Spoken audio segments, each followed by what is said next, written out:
और अब खबर विस्तार से। खबर रायपुर से। कांग्रेस प्रदेश कार्यकारिणी की बैठक आज होनी है। आज दोपहर 12 बजे कांग्रेस मुख्यालय में बैठक होगी। कांग्रेस के प्रदेश प्रभारी डॉक्टर चंदन यादव ये बैठक लेंगे। प्रदेश अध्यक्ष मोहन मरकाम भी इस बैठक में रहेंगे। दोपहर 2 बजे जिला और शहर अध्यक्षों की ये बैठक होनी है।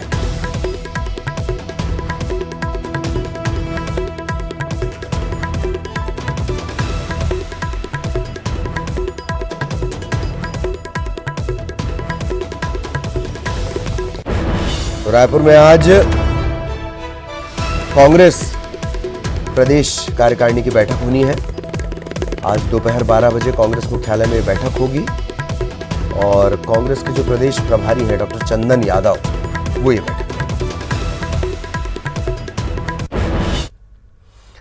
इधर मुख्यमंत्री भूपेश बघेल ने प्रदेश के 2 विकास प्राधिकरणों के अध्यक्ष और उपाध्यक्ष की नियुक्ति कर दी है। डोंगरगढ़ के विधायक भुवनेश्वर बघेल इन्हें अनुसूचित जाति विकास प्राधिकरण का अध्यक्ष बनाया गया, जबकि सरायपाली के विधायक किस्मत लाल नंद और सारंगढ़ की विधायक उत्तरी जांगड़े को अनुसूचित जाति विकास प्राधिकरण का उपाध्यक्ष बनाया गया है।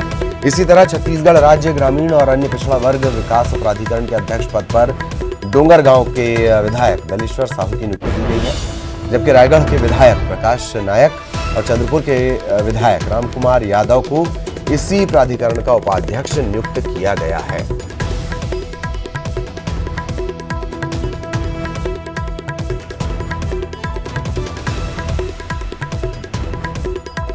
इधर निगम मंडल में नियुक्ति की सूची अब तक जारी नहीं हुई है। बुधवार की देर रात तक सूची जारी होने की खबरें आती रहीं, लेकिन सरकार ने सूची जारी नहीं की।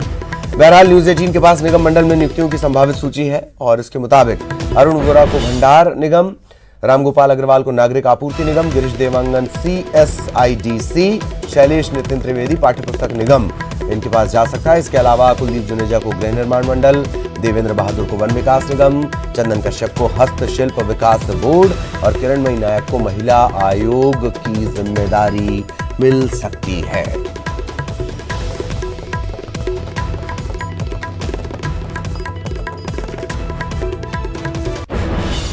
तो निगम मंडल की सूची पर मंथन जारी है, लेकिन सूत्रों के हवाले से बड़ी खबर आपको बता दें, दिग्विजय सिंह के आने से अटक गई है सूची।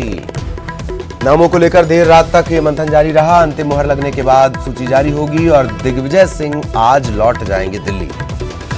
और यही वजह है कि संभावितों की धड़कनें बढ़ी हुई हैं। शाम तक कभी भी नामों का ऐलान हो सकता है और 18 महीनों का जो इंतजार है वो खत्म हो सकता है।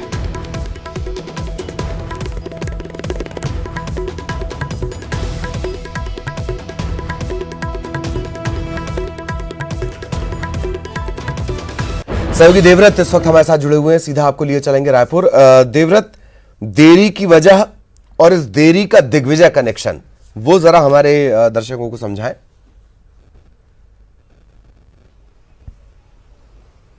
जी, क्योंकि बुधवार को कयासों का दौर चलता रहा, सुबह से लेकर रात तक लोगों की सांसें थमी रही, जिनको इंतजार था पद मिलने का, लेकिन बावजूद इसके जो लिस्ट है वो जारी नहीं हुई और इस बीच दिग्विजय सिंह की एंट्री होती है। अविभाजित मध्य प्रदेश के पूर्व मुख्यमंत्री रहे हैं दिग्विजय सिंह और छत्तीसगढ़ की राजनीति में भी खासा दखल उनका माना जाता है। लिहाजा ये माना जा रहा है कि उनके आने की वजह से सूची अटकी हुई है और देर रात जो है कुछ नेताओं से चर्चा भी हुई है। मुख्यमंत्री भूपेश बघेल से उनकी मुलाकात हुई है।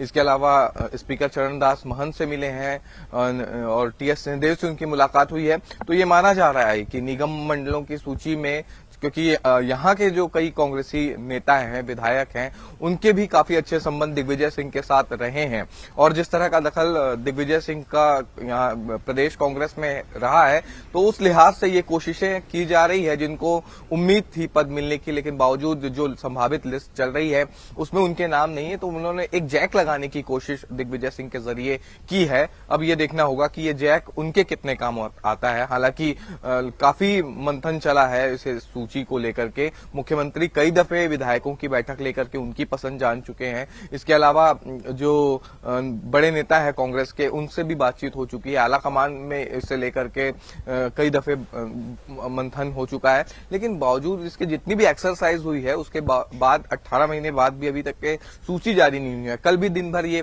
लग रहा था कि अब सूची जारी होने वाली है, लेकिन अंतिम समय तक के सूची जारी नहीं हुई है और आज फिर से यही उम्मीद की जा रही है कि आज सूची जारी हो जाएगी। जो भी नाम फाइनल है आज दोपहर तक के हो जाएंगे। आनन फानन में जो संसदीय सचिवों की नियुक्ति हुई, लेकिन निगम मंडल में नियुक्तियों की जो लिस्ट है वो जब आ जानी चाहिए थी तब अचानक से दिग्विजय पहुंच जाते हैं। बहुत सारे आरोप विपक्ष की तरफ से लग रहे हैं देवव्रत की मध्य प्रदेश राजस्थान के बाद छत्तीसगढ़ में भी इस तरह के इशारे मिल रहे हैं। ये सिर्फ प्रेशर टैक्टिक है या कोई कनेक्शन इनके बीच है?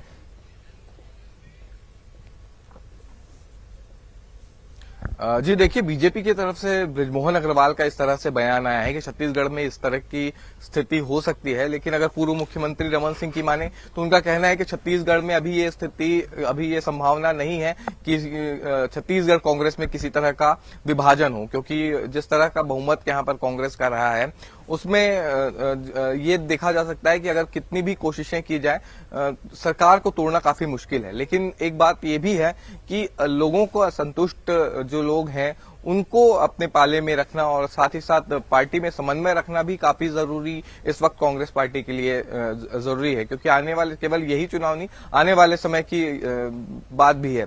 तो लिहाजा ये भी देखा जा रहा है कि सभी को संतुष्ट किया जा सके और इसीलिए संसदीय सचिवों की सूची जारी हुई। हालांकि अधिकार क्या मिले इस पर नहीं जाएंगे कि संसदीय सचिवों के अधिकार पहले से काफी कम हो चुके हैं, लेकिन निगम मंडलों का जो पद है वो काफी अब राजनीतिक भाषा में कहें तो मलाईदार पद माना जाता है। लिहाजा बहुत सारे लोगों की नजरें उस पर जमी हुई हैं, काफी समय से जो काम कर रहे हैं, क्योंकि पिछले 15 सालों से बीजेपी की सत्ता रही है और उसमें कई ऐसे नेता रहे हैं जो कांग्रेस शासन लाने में एड़ी चोटी का जोर लगाते हैं। वाकई संघर्ष का लंबा दौर बघेल के साथ रहे हैं और उसके बाद सत्ता की उम्मीद, सत्ता का सुख, वो एक अद्भुत ही बात होती है।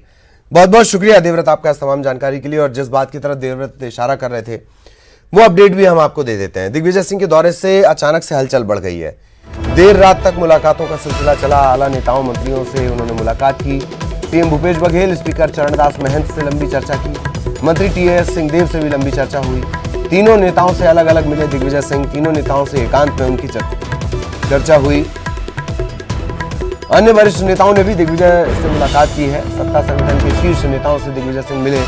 सत्ता के शीर्ष 3 लोगों से लंबी मुलाकात। एक मंत्री के साथ दिग्विजय सिंह ने बाकायदा डिनर भी कर लिया। राजस्थान एपिसोड के बाद दिग्विजय रायपुर पहुंचे हैं, तो बात तो निकलेगी, और बात निकलेगी तो फिर दूर तलक जाएगी।